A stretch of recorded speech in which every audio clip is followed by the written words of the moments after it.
Good day everyone, this is Elaiza Balansag from BS Sachem 3B, and now let's tackle about the legal aspect and tourism and hospitality, the Philippine Tourism Law, Chapter 15, Tourism and Hospitality Management Education. For the learning objectives, differentiate schools abiding with laws from those that are not, identify the requirements in the opening and operation of a tourism or hospitality management program and tourism-related technical vocational program. Third, identify the laws governing various issues in tourism and hospitality education. There are approximately a total of 300 plus schools in the Philippines offering degree as well as non-degree programs related to tourism and hospitality management. The degree programs are governed by the rules and regulations of the Commission of Higher Education or the CHED, while the non-degree or certificate programs are governed by the rules and regulation of the Technical Educational Skill Development Authority or the TESDA. The curriculum of the BS Tourism and BS Hotel and Restaurant Management programs of the different colleges and universities around the country should be compliant with CHED Memorandum Order Number 31 Series of 2001. The government also encouraged all higher education institutions to institutionalize and ladderized interface between the technical vocational education and training and higher education, which enables students to earn certification at each year level of competency and enables them to secure gainful employment. The changes in the curriculum in the BS Tourism and BS Hotel and Restaurant Management programs of the different colleges and universities should remain irrelevant to the needs of the global and local tourism industry in order to make the graduates employable. To date, Filipino tourism and HRM graduates are among the most in-demand hotel workers in the world. Approximately every 4 years, the curricula of these two course programs are updated by the CHED upon recommendation of the technical panel for these courses who comprise experts in the industry and the academy. School laboratories and other CHED requirements. So the grant of government recognition shall be based on full 100% compliance with the minimum requirements prescribed by CHED in the offering of the particular program of study, specifically in terms of faculty, library, laboratory, and administration. Schools offering BS Hotel and Restaurants Management or Hospitality Management are required to have different kinds of laboratories: kitchen laboratory or for food preparation, mock-up guest room for housekeeping, front office for stimulation, mock-up restaurant and bar for food and beverage services, and a computer laboratory for computer subjects. Students' practicum or apprenticeship. The rationale of this requirement is to provide students valuable experience by the way of work immersion in different kinds of tourism-related establishments like hotels, resorts, restaurants, travel agency, and transportation firms locally or overseas. Article 19 was intended to expand the concept of torts by granting adequate legal remedy for the untold number of moral wrongs which is impossible for human foresight to provide specifically and statutory law.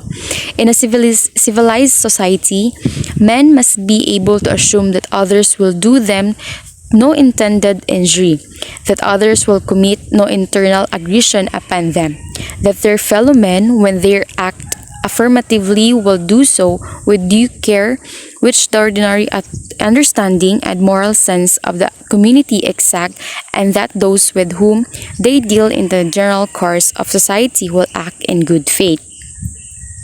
For the accreditation and deregulation of schools, in accordance with the pertinent provision of RA 7722, otherwise known as the Higher Education Act of 1994, the Commission of Higher Education hereby promulgates the revised policies and guidelines of voluntary accreditation in aid of quality and excellence in higher education for the guidance and information of all concerned stakeholders. It is the declared policy of the state to encourage and assist through the CHED higher education institution which desire to attain standards of quality over and above the minimum required by the state. For a school to be granted the highest level of accreditation or the level 3, we have here the following must be satisfied, observed, and reported by the accrediting agency. First, reasonably high standard of instruction. Second, highly visible community extension program. Third, highly visible research tradition. Fourth, strong faculty development tradition.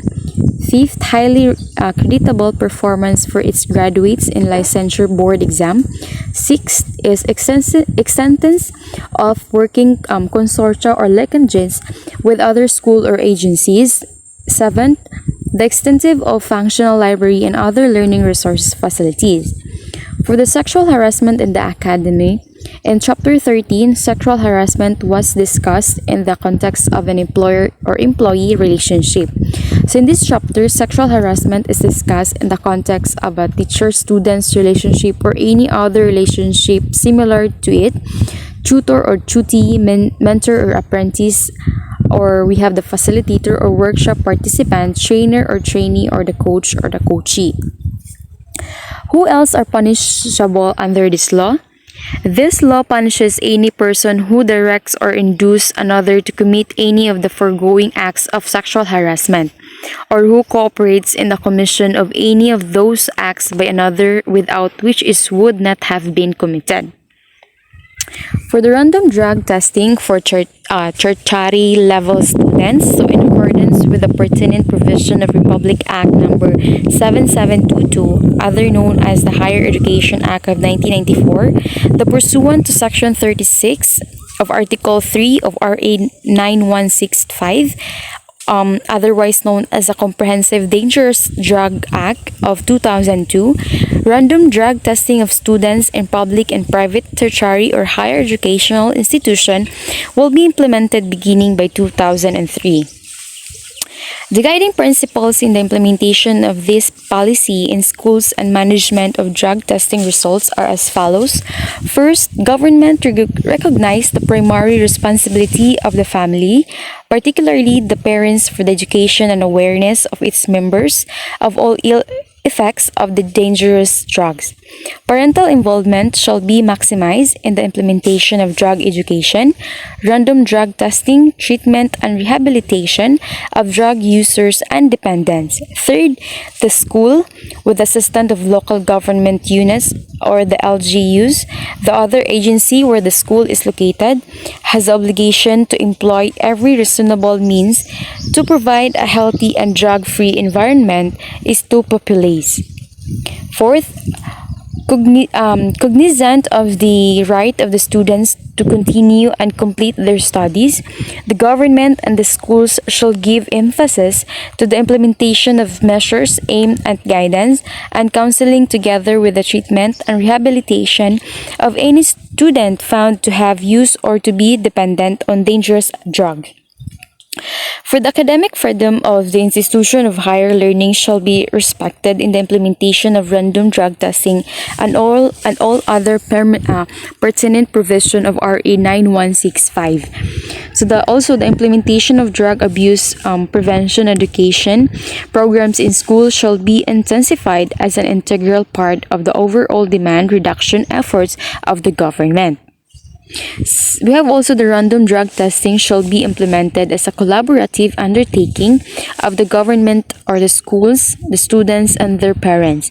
The school process shall not in any manner be utilized to harass the students. And also, the random drug testing shall be implemented primarily for prevention and rehabilitation, and the drug testing program shall guarantee and respect the personal privacy and dignity of the students. The drug test result shall be treated with the utmost confidentiality. The test result shall not be used in any criminal proceedings. So we have here the purposes of random drug testing. We have here to determine the prevalence of drug users among the students. It is to assess the effectivity of school-based and community-based prevention programs, to determine the use of illegal drugs, to facilitate the rehabilitation of drug users, to strengthen the collaboration efforts and to identify agency against the use of illegal drugs and in the rehabilitation of drug users and dependents. We have also here the tertiary education equivalency. So this is where many of the practitioners in the tourism and hospitality industry were not able to complete college degree because of various reasons. So some have become very successful and distinguished their careers as chefs, hotel managers, restaurants, managers, and travel agents. For the foreign students, we have here the typical foreign students enrolled in the Philippine schools is granted student visa. So the school must ensure that all the documents of a foreign students are in order before admitting or enrolling the students. We have here the many of the foreign students come and study in Philippine colleges and universities for various reasons. So we have here the top five reasons of studying in the Philippines are: first, reasonable cost of education; second, best chance to learn and acquire proficiency in English language; third, relatively good quality of education; fourth, recommendation of friends, colleagues, and relatives; and last, proximity to home country. So that would be all. Thank you so much for listening, and God bless us all.